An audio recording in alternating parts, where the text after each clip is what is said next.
Welcome back to our Swiss adventure. Today's video, as you have probably already judged from the title, is going to be a bit of a story time, and it's a video about how I got my Swiss residency permit. For those who know me personally know that it's been quite a struggle and it took absolutely forever.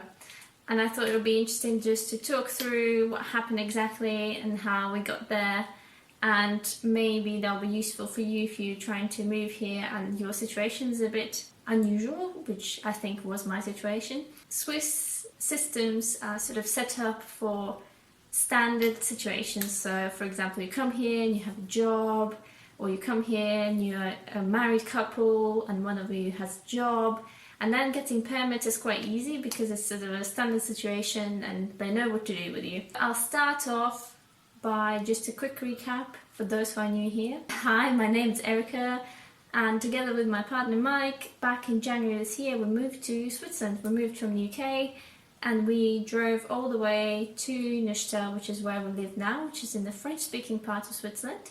And since then we've been exploring and filming our adventures on the way, and also been doing videos talking about how to move here, how to sort things out, and trying to give some tips and tricks that we learned along the way. So going back to the Swiss residency permits, I would first like to just talk about what different types there are and why they're needed, and afterwards I will just talk through the story of my permit and how we managed to get it. If you're planning to move to Switzerland and live here, you will have to get a Swiss residency permit. If you come from the EU and you arrive in Switzerland, technically you're able to live here, or kind of be here for 90 days as a tourist. But if you're planning to stay here for any longer than that, you will have to go to the local office and say, okay, I'm planning to stay here, these are my documents, can I have a permit please? If you come from outside the EU, it seems like the process is a bit more complicated, or it takes a bit more time. So it might be that you actually have to organize your permit before you come here with an embassy or in some other way. I don't know exactly how it's done because I didn't have to do it, but it's just a little warning for you. And so once you come here and you want to say that you want a permit, you come to the local authorities and you have to provide a bunch of documents, and they will then consider your case, and based on your case they will give you one of the few different permits that there are. There are lots of different types and they're all called by letters, but the main ones I would say are the C permit, the B permit, and also the L permit, and they're sort of roughly based on the length you're planning to stay in Switzerland. So if you're coming here as a student, or if you're staying for a short amount of time, for example for a year, you'll get an L permit. If you're staying here for up to 5 years, you'll get a B permit. And if you're staying here for a long time and you're already planning to maybe try to get a Swiss citizenship, you'll probably have a C permit. That's like a rough outline.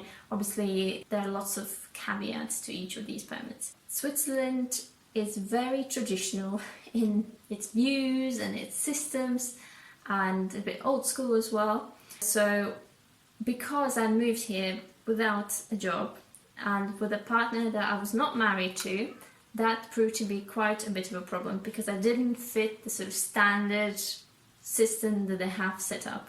Each case is looked at separately. That means that there's really no guarantee that you'll definitely get a permit or you'll definitely not get a permit, because it all depends on what person looked at your case, what mood that person was in, what canton you are trying to be registered in, etc, etc, etc. Now I'll talk about my permit, the way we got it, and what steps we took and how long it took and all those things.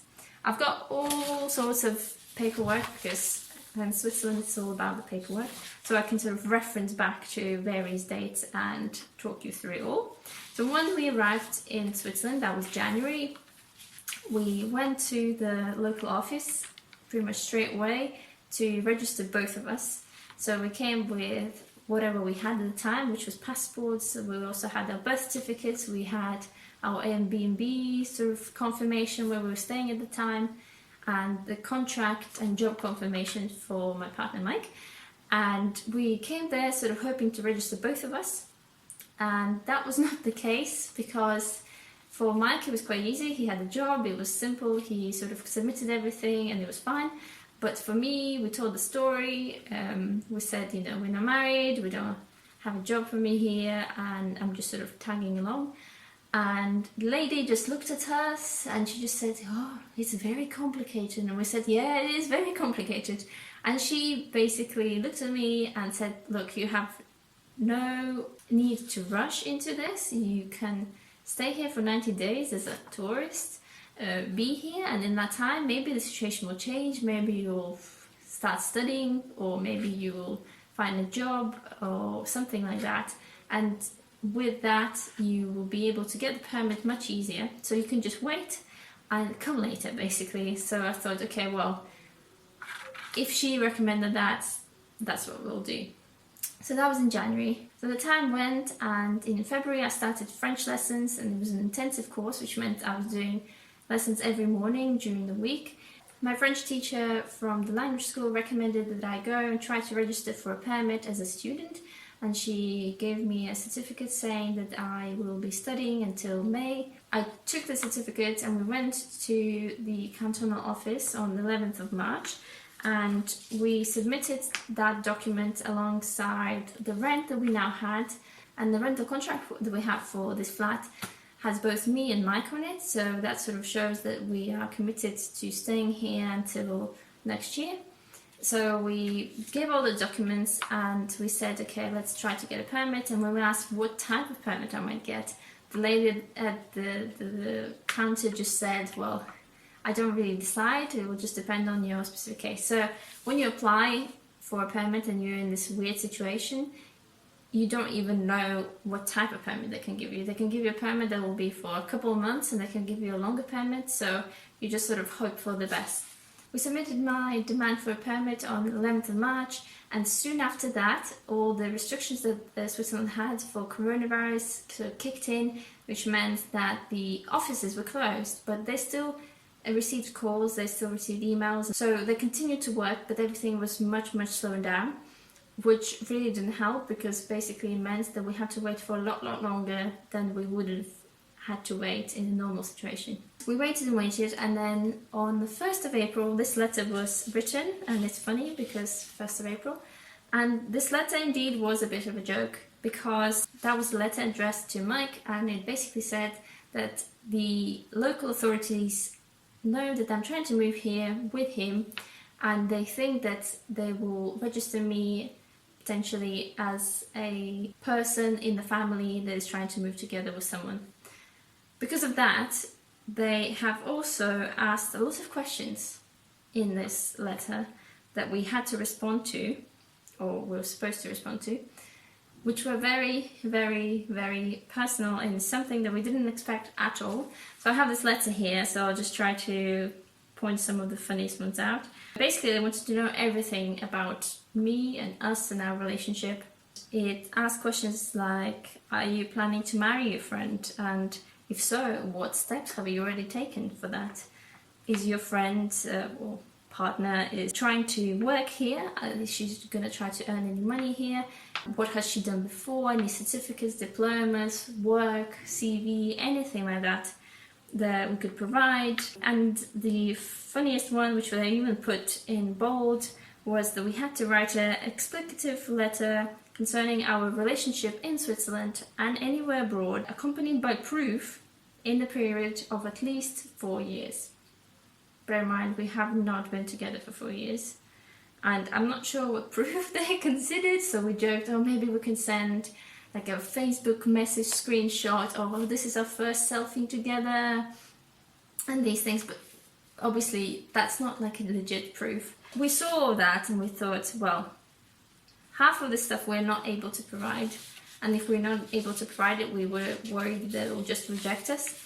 The letter also had an additional form, which basically was a form to say that Mike will take financial responsibility over me, and it was to check whether he has enough money to support both of us here.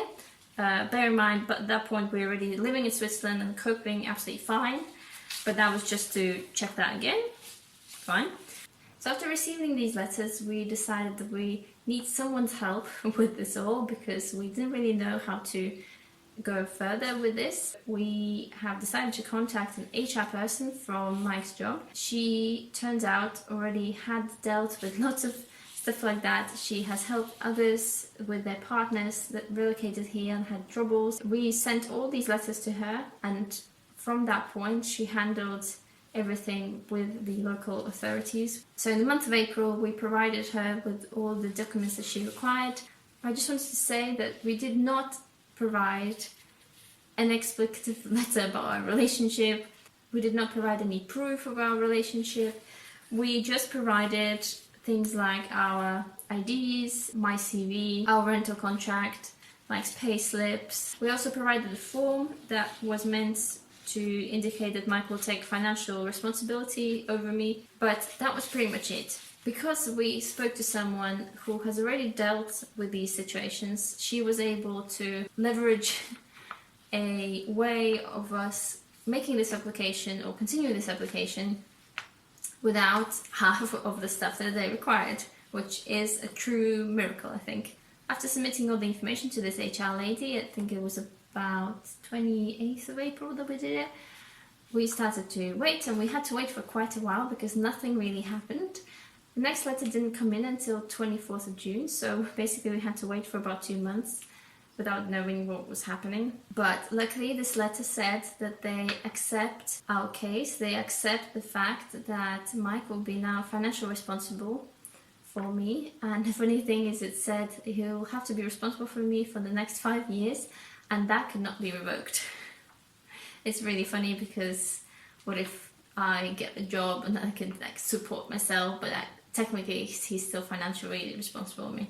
But anyway, because we didn't really know what to do after this letter, we contacted the HR person, and she basically said that we will have to either wait for the next letter, or if that doesn't come, go to the office and ask whether my permit has been accepted and whether it's there. We waited and waited and nothing really happened. This Tuesday, which was 21st of July, I think, we went into the office just with all of this paperwork and said, we received this letter, does this mean that I got my permit or not? And she just said, oh, let me just check. And surprise, surprise, she just got out this permit, and I was so shocked that I think I just couldn't believe that it was actually happening.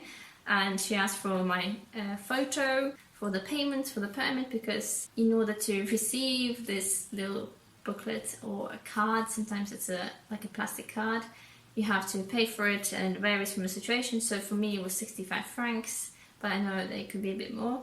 And after we submitted all that, I got my permit. Basically it took about 6 months from our arrival here to actually getting this permit, and that is a very, very happy moment because there was a lot of waiting and a lot of uncertainty. Now this means that I can get my health insurance, and also it'll be much easier if I decide to apply for jobs, because I already have some sort of permit saying that I am legally allowed to live here.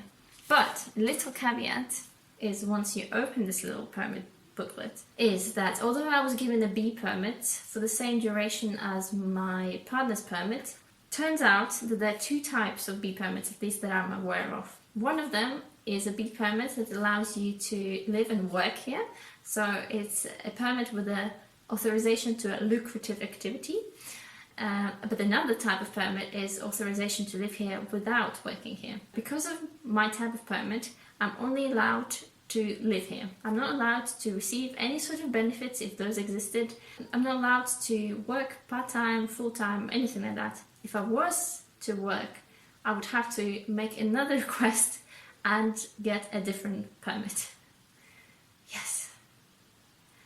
At the moment, I'm just happy about this permit, and I will see what happens, but knowing that I'd have to go through this whole process again is not very cheerful, but it's fine. At least I can live here. And also having this permit means that now I can leave the country and re-enter again with the right to re-enter and the right to stay, and shouldn't be questions about that.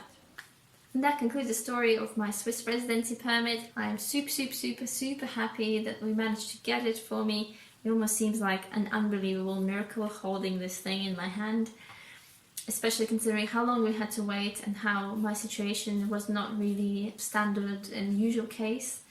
And at some point I already thought that, you know, it's gonna be it. I will have to leave the country, they'll tell me that I have to go, and that'll be it. And knowing now that I can stay here legally makes me very, very, very, very, very happy.